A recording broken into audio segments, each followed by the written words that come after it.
Welcome back to Kleppers Corner. Today in history, the show where we examine the calendar and realize some days weren't content with just existing. No, December 8th looked at the rest of the year and said, hold my enlightenment milk rice, my papal decree, my Cold War treaty, and my Beatles vinyl. I'm about to make history feel like a fever dream. Today, we are diving into a date so crowded with turning points, you'd think it was trying to win an award for most overachieving day of the year. And honestly, it might have earned it. Segment 1, the day America woke up to global war. December 8th, 1941 wasn't just the morning after Pearl Harbor. It was the moment America collectively slammed its coffee, pointed at the calendar, and said, all right, world, let's do this. FDR steps up for the Day of Infamy speech, which lasts a crisp 6.5 minutes, proving that sometimes you can change the entire direction of global power without needing a PowerPoint. He even rewrote his own line from world history to infamy, which shows that even presidents indulge in last-minute edits like stressed high schoolers polishing college essays. Congress votes to go to war, 82-0 in the Senate and 388-1 in the House. That one, Jeanette Rankin, reminding everyone that even in moments of overwhelming consensus, there's always one person in the group chat who replies, I don't know, maybe no. Meanwhile, across the Pacific, the war is exploding in every direction. Malaya, Hong Kong, Guam, proving the Japanese weren't launching a raid, they were launching a franchise rollout. Guam, hit on a sacred religious holiday, becomes the intersection of faith and fire. A reminder that wars don't check the festival calendar before scheduling invasions. Segment 2, Kennedy's torpedo boats and the art of not dying. 1 year later, December 8th tries something different. Naval heroism. Enter young Lieutenant John F. Kennedy, long before the Oval Office and much before the mythologizing. He's out there in the darkness off Guadalcanal, commanding tiny torpedo boats against giant Japanese destroyers. It's basically David versus Goliath, if David was made of plywood and kept stalling.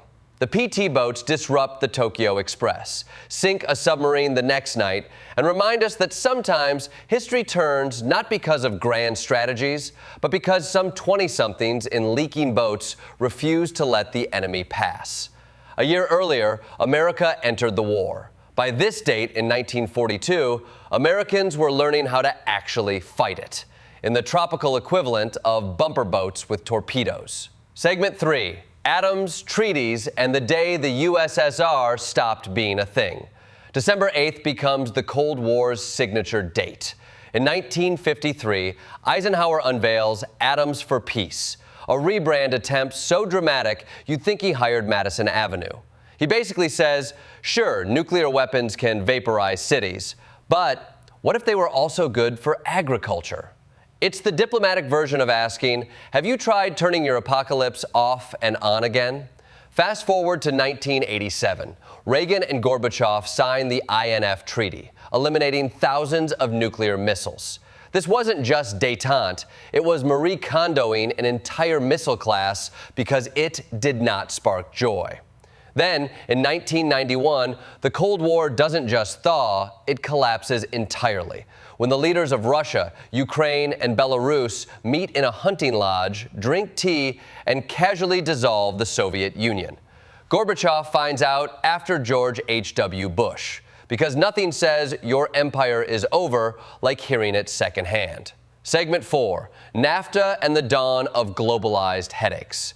December 8th, 1993 tries something new, economics. Bill Clinton signs NAFTA, creating the world's largest free trade zone and launching 1,000 political arguments that continue to this day. Clinton pitched it as the logical next step of a post-Cold War world, an economy where goods move freely, factories move south, and presidential candidates spend the next 30 years blaming each other for it. Ross Perot warned of a giant sucking sound, which honestly should have been the movie trailer tagline.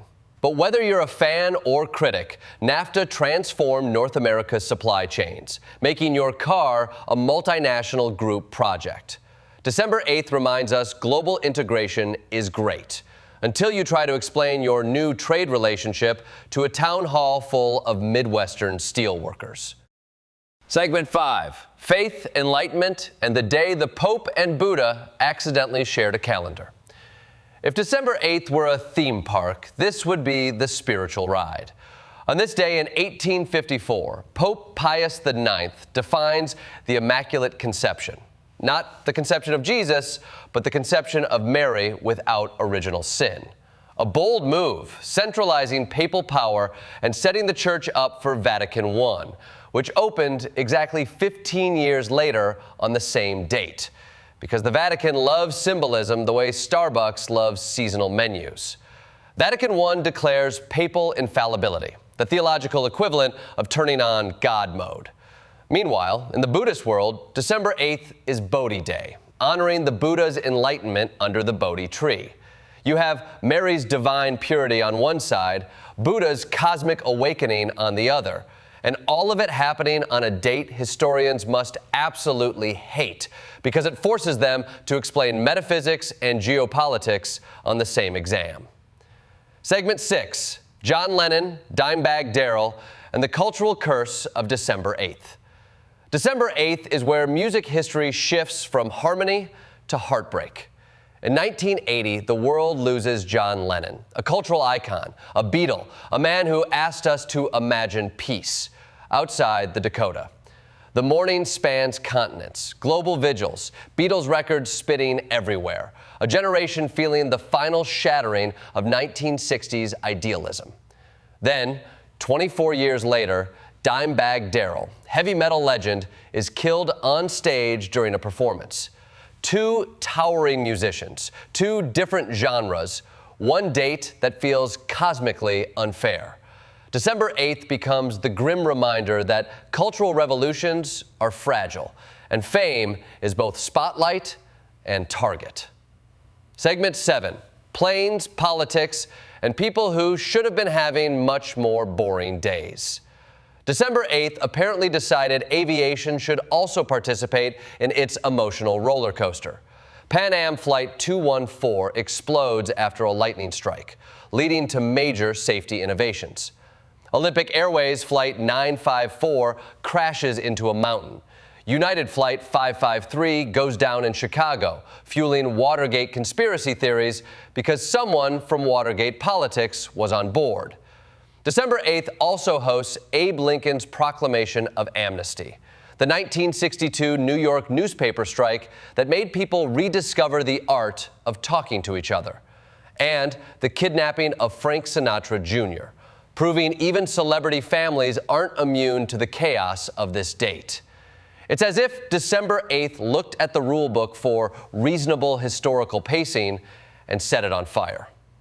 Segment 8, Births, Deaths, and the Cultural Bookends of Civilization.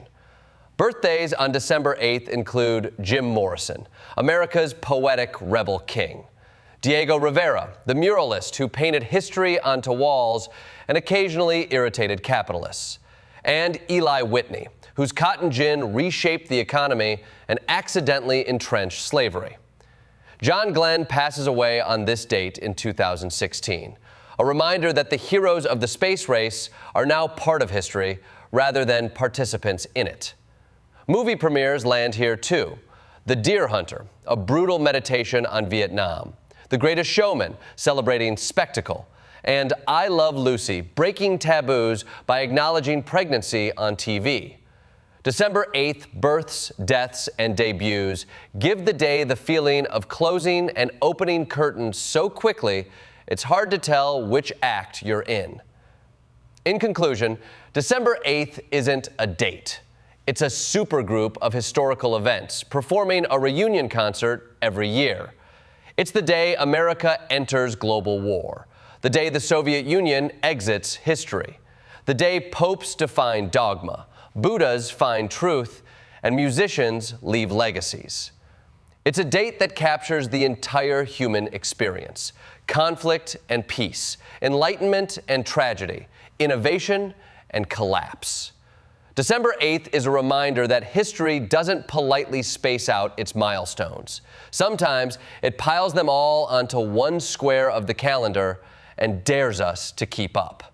And hey, that's why we're here. Thanks for joining me on this wild historical ride. I'll see you next time, unless December 9th suddenly decides it wants to compete.